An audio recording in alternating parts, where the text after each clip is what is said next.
আসসালামু আলাইকুম। আশা করি সবাই ভালোই আছেন। আলহামদুলিল্লাহ আমিও ভালো আছি। এই যে আমি চিংড়ি মাছ আজকে রান্না করব, তো ভালো আপনাদের সাথে একটু শেয়ার করি। তো এই যে পরিমাণ মতো হলুদ দিয়ে দিতেছি আর অল্প কিছু লবণ দিব। তো মাছটা একটু মাখাই নেই, যেহেতু ভাজবো মাছটা, আগে ভাইজা উঠাই নিব আর কি। এই যে মাছটা মাখানো শেষ হয়েছে, আমি আগে থেকে ফ্রাই প্যানটা বসায় রাখছিলাম একটু তেল দিয়ে আর কি। তো মনে হয় গরম হয়ে গেছে, মাছটা দিয়ে দিতেছি। হ্যাঁ, গরম হয়েছে। এই যে দেখেন, এরকম করে দিয়ে দিলাম। তো যেহেতু এই মাছ চিংড়ি মাছ খুব বেশি ভাজবো না, বড় মাছ তো এগুলো ভাজলে অনেক শক্ত শক্ত হয়, একটু চুলটাই দিতেছি আমি। এই যে এরকম করে এই যে একটা একটা করে উল্টাই দিলাম। মাছগুলো ভাজা শেষ, উঠাই ফেলতেছি। রাখি বাটিতে একটা একটা করে। চিংড়ি মাছগুলো তো উঠাই ফেললাম, ওই একই তেলে আমি পেঁয়াজ দিয়ে দিতেছি। তো পুতুনটা আমার হাতে ছিল, এখানে নাইকা নিলাম আর কি। এই যে এখন এই পেঁয়াজটা, আর এই যে এখানে লবণ দিয়ে দিলাম, অল্পই দিলাম, কারণ রান্না করবো অল্প একটু জালি আর কি, জালি কিংবা অর্ধেক। এটা দিয়ে চিংড়ি মাছ কিন্তু সবারই অনেক পছন্দ, আমি জানি, আমার ঘরেও খুব পছন্দ। আমার মেয়ে তো ভুনা করতে বলতেছিল, তো কালকে যেহেতু মেহমান আসছিল, অনেক কিছু ভুনা টুনা খাওয়া হয়েছে। ওই জন্য আজকে ভাবলাম যে একটু মানে ঝোল ঝোল তরকারি এটা রান্না করি। এই জন্য এটা একটু করে দিতেছি।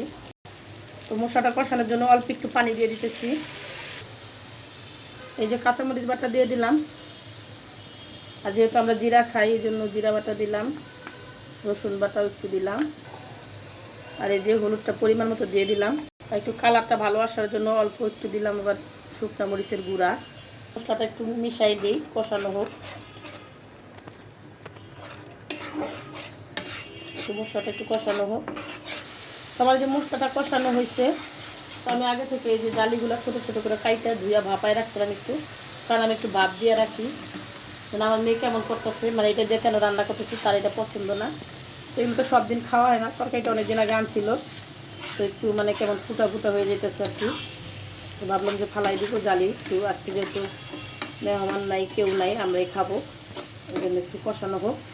একটু সময়ের জন্য ঢাইকা দিই।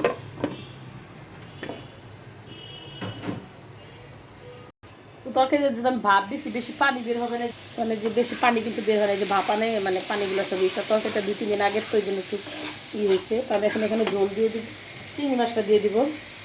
চিংড়ি মাছটা দিয়ে পরে ঝোলটা দিব আর কি। তো এই যে চিংড়ি মাছটা দিয়ে দিলাম, এখন একটু মিলাই দিই। এটা মিলাই তারপরে দিয়ে দিব পানি। যেই বাটিটায় চিংড়ি মাছগুলো রাখছিলাম, ওই বাটিটার পানিটাই দিয়ে দিতেছি। হ্যাঁ, আপনারা অনেকে ভাবতে পারেন যে এরকম করে কেন রান্না করে। তো যদিও নর্মালি মনে করেন যে আমরা গ্রাম অঞ্চলে আমাদের মা চাচি সবাই দেখছি এরকম করে বাটি খোলায় দিত, তো ওরকম করেই দিয়ে দিলাম আর কি। আমি যখন তরকারিটা এখন ঝোলের জন্য পানি দিয়ে দিলাম। তো মাছটা একটু সিদ্ধ হবে, আর কুমড়াটাও সিদ্ধ হোক, ঢাইকা দিই, তারপরে ধনিয়া পাতা দিয়ে নামাই ফেলবো। তো আমি তরকারিটা কিন্তু আমার বলক আসছে, তো আমি একটু নাড়াচাড়া দিয়ে দিই আর কি, আর সিদ্ধ হবে। আর আমি তো রান্না করতেছি, আমার ছেলে ভাত খাবে না বলতেছে, এই ঢাইকা দিলাম, আমার ছেলে ভাত খাবে না। ওই যে এখানে আজকে কোরিয়ান সাজাই দিছে, ওকে ওকে আজকে বড় বড় ড্রেস পরাইছে। বাবা কথা বলো, বলো যে কেমন আছেন। সবাই আমাদের ভিডিওতে লাইক করবেন, আমার আম্মুর ফেসবুক পেজে একটা ফলো দিবেন,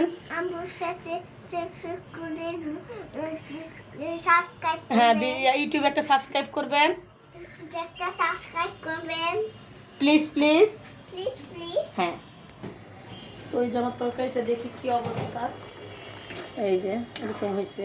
আমার ছেলে কিন্তু সবই বলতে পারে, কিন্তু ক্যামেরার সামনে আসলেও বলে না আর কি, এই জন্য আমি শিখাই দিচ্ছিলাম। এই যে দেখেন না, ও বলতেছিল যে আমার আম্মুর ইউটিউব চ্যানেলে একটা সাবস্ক্রাইব করে দিতে। ও বলতে পারে সবই, আমার চ্যানেলের নামও বলে অনেকের কাছে। তো এটা নিয়ে আমার অনেক বান্ধবীরা হাসাহাসি করে যে তোমার ছেলেই তো তোমারে বানাই দিচ্ছে। তো আমার তরকারিটা কিন্তু সম্পূর্ণ হয়ে গেছে। এই যে ধনিয়া পাতা দিয়ে দিলাম, তো একটু ঢাইকা দিই।